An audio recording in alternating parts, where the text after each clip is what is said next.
29 de outubro, seja muito bem-vindo ao Plano Anual de Leitura da Bíblia. Dessa vez, desde ontem, né? Com Lana e Rosânia. Que bom que você voltou. E hoje nós vamos terminar o livro de Lucas, do capítulo 23 ao capítulo 24. Quer dizer que a leitura da Bíblia sem você não é a mesma coisa, viu? E eu sem a leitura da Bíblia com você também não é a mesma coisa. Com vocês também. Vamos lá. Lucas 23, Jesus diante de Pilatos. Em seguida, o grupo todo se levantou e levou Jesus para Pilatos. Lá começaram a acusá-lo, dizendo: pegamos este homem tentando fazer o nosso povo se revoltar, dizendo a eles que não pagassem impostos ao imperador e afirmando que ele é o Messias, um rei. Aí Pilatos perguntou a Jesus: você é o rei dos judeus? Jesus respondeu: quem está dizendo isto é o Senhor. Então Pilatos disse aos chefes dos sacerdotes e à multidão: não encontro nenhum motivo para condenar este homem. Mas eles insistiram: ele está causando desordem entre o povo em toda a Judeia. Ele começou na Galiléia e agora chegou aqui. Jesus diante de Herodes. Ouvindo isso, Pilatos perguntou: este homem é da Galiléia? Quando soube que Jesus era da região governada por Herodes, Pilatos o mandou para ele, pois Herodes também estava em Jerusalém naquela ocasião. Herodes ficou muito contente quando viu Jesus, pois tinha ouvido falar a respeito dele e fazia muito tempo que queria vê-lo. Ele desejava ver Jesus fazer algum milagre. Então, fez muitas perguntas a Jesus, mas ele não respondeu nada. Os chefes dos sacerdotes e os mestres da lei se apresentaram e fizeram acusações muito fortes contra Jesus. Herodes e os seus soldados zombaram de Jesus e o trataram com desprezo. Puseram nele uma capa luxuosa e o mandaram de volta para Pilatos. Naquele dia, Herodes e Pilatos, que antes eram inimigos, se tornaram amigos. Jesus é condenado à morte. Pilatos reuniu os chefes dos sacerdotes, os líderes judeus e o povo e disse: vocês me trouxeram este homem e disseram que ele estava atiçando o povo para fazer uma revolta. Pois eu já lhe fiz várias perguntas diante de todos vocês, mas não encontrei nele nenhuma culpa dessas coisas de que vocês o acusam. Herodes também não encontrou nada contra ele, e por isso o mandou de volta para nós. Assim é claro que este homem não fez nada que mereça a pena de morte. Eu vou mandar que ele seja chicoteado, e depois o soltarei.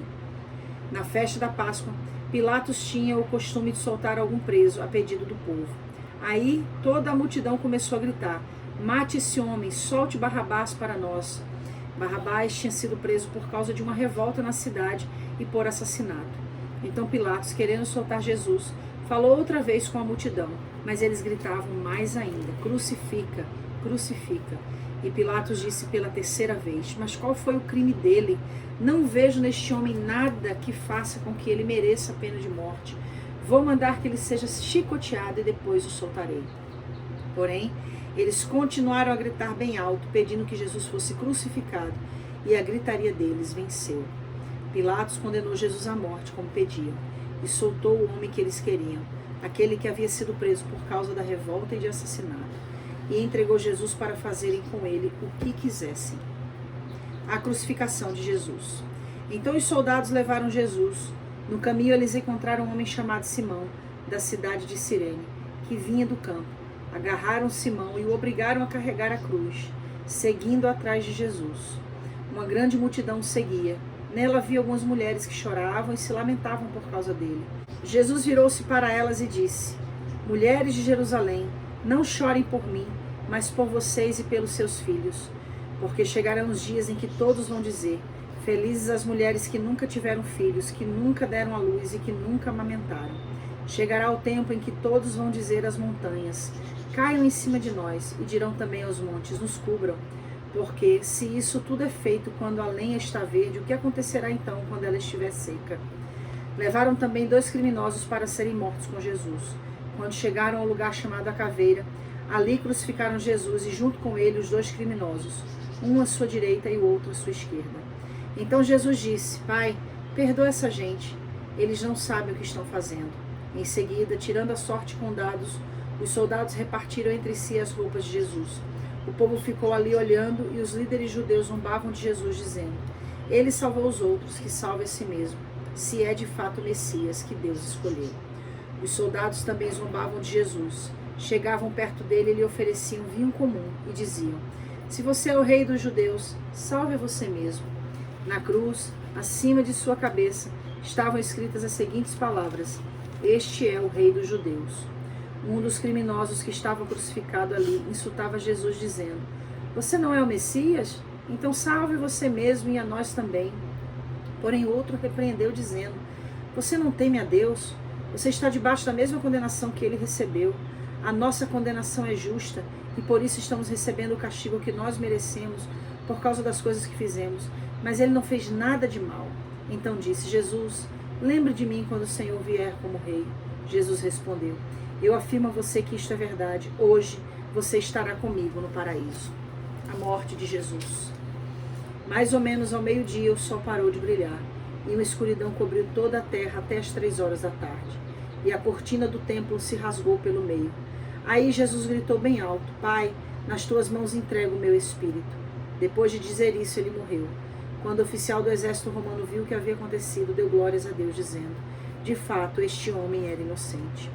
Todos os que estavam reunidos ali para assistir àquele espetáculo viram o que havia acontecido e voltaram para casa, batendo no peito em sinal de tristeza. Todos os amigos de Jesus e as mulheres que o tinham seguido desde a Galiléia ficaram de longe, olhando tudo aquilo. O sepultamento de Jesus. Havia um homem chamado José, da cidade de Arimateia, na região de Judeia. Ele era bom e correto e esperava a vinda do reino de Deus. Fazia parte do conselho superior, mas não tinha concordado com o que o conselho havia resolvido e feito. José foi e pediu a Pilatos o corpo de Jesus. Então tirou o corpo da cruz e o enrolou no lençol de linho. Depois o colocou num túmulo cavado na rocha que nunca havia sido usado. Isso foi na sexta-feira e já estava para começar o sábado. As mulheres que haviam seguido Jesus desde a Galiléia foram com José e viram o túmulo e como Jesus tinha sido colocado ali.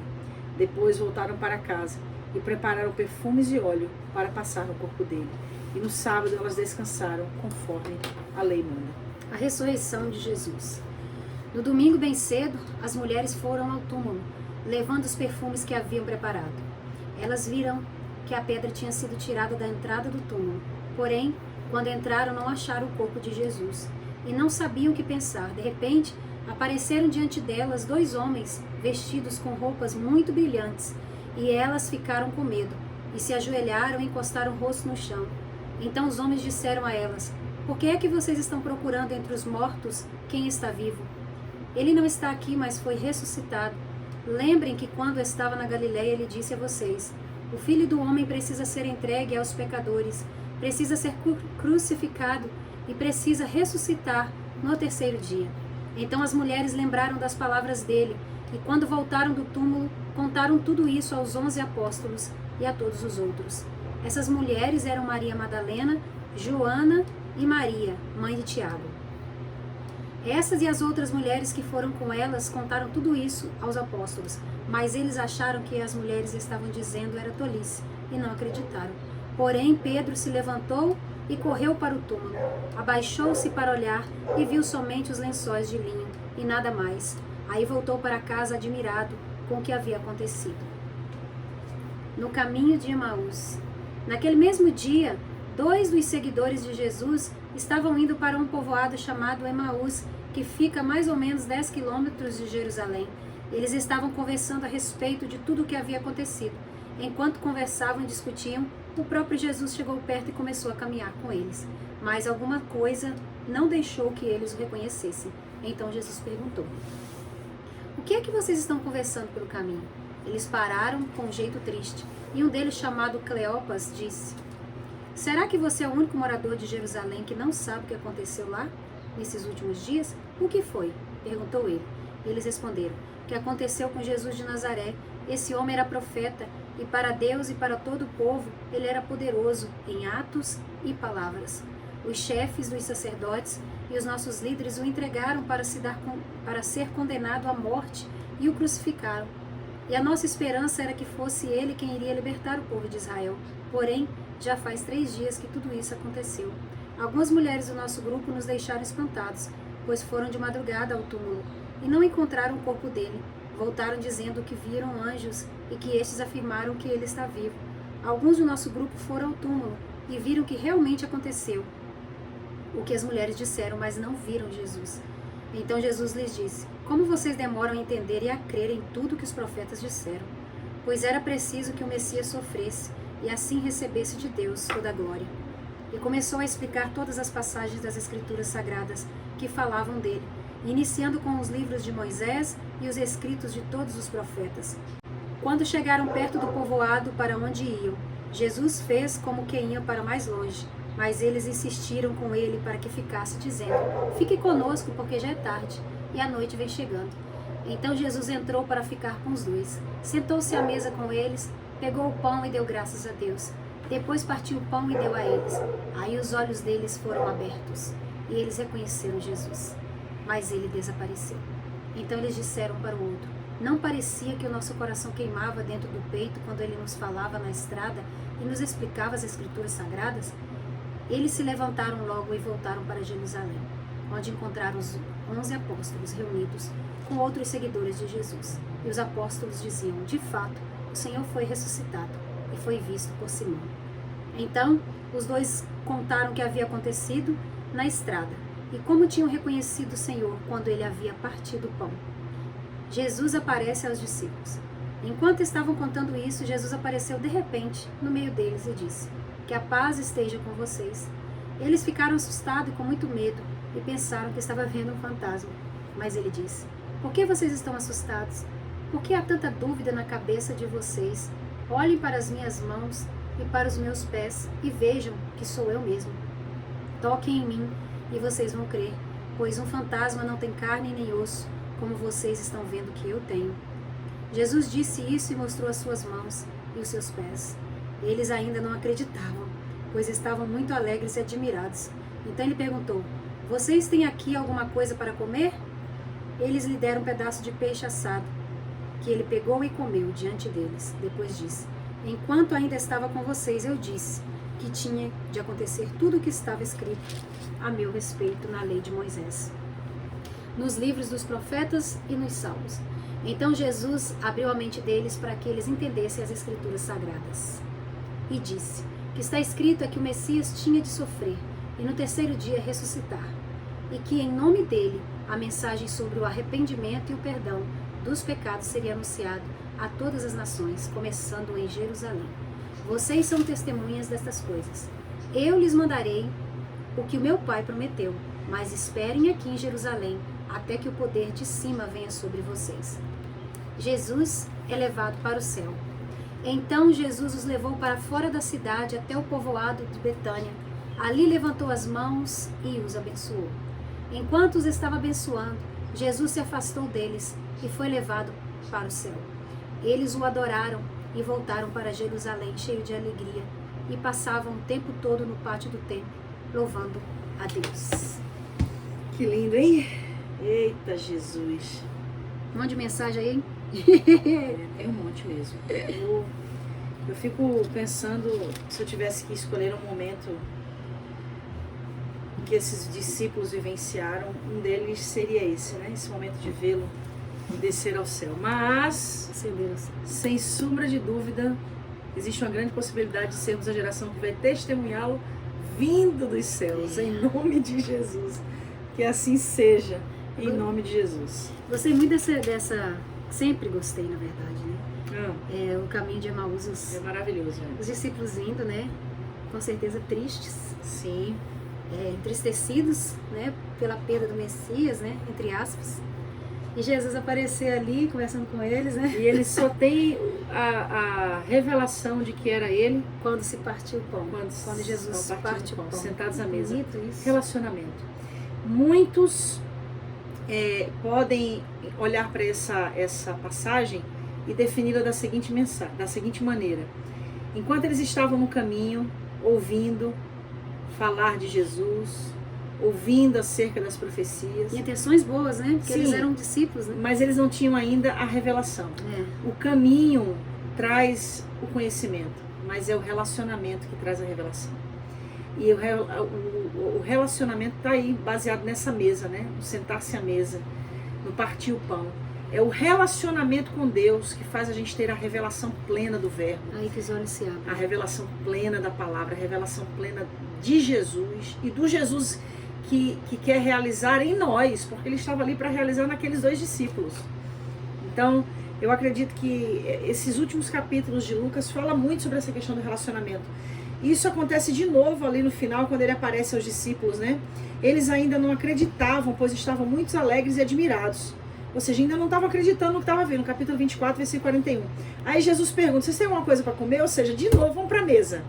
Na mesa vocês vão ter a revelação que vai desconstruir toda a incredulidade, que vai lançar por terra tudo aquilo que vocês podem estar sustentando para não acreditarem, para estarem duvidando. Então é muito lindo, é muito importante essa relevância que Jesus traz acerca do relacionamento. Eu gosto muito de falar sobre isso, porque infelizmente a gente tem uma compreensão muito superficial da missão de Cristo, de que ele veio para nos salvar. Não que isso seja superficial, porque isso é o resultado, mas a missão principal de Jesus foi nos apresentar o Pai, nos ligar novamente a Ele. Quando a Bíblia fala da queda do homem, o homem caiu em que sentido? Caiu no relacionamento. Deus que ia todos os dias ali na viração do dia para conversar com Adão, para se relacionar com Adão, não ia mais. Então, há uma ruptura no relacionamento. Então Jesus vem para religar, e aí que está a religião, né? É nos religar a Deus. Isso que significa religião. É, exato. Que é descobrir esse caminho de volta no relacionamento com Deus. Então o Evangelho de Lucas termina com essa compreensão de que Deus está nos chamando todos os dias para estarmos à mesa com Ele. E aqui na nossa casa, por exemplo, é qualquer pessoa que a gente traz à nossa mesa? Não, porque você só coloca à mesa aquela pessoa com quem você quer se relacionamento. Então Jesus está nos chamando à mesa, Deus está nos convidando a ter um relacionamento com Ele.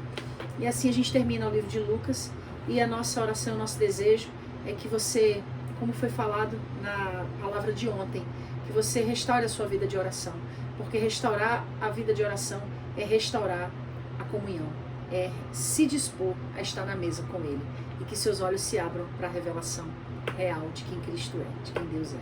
Amém. Deus abençoe. João amanhã.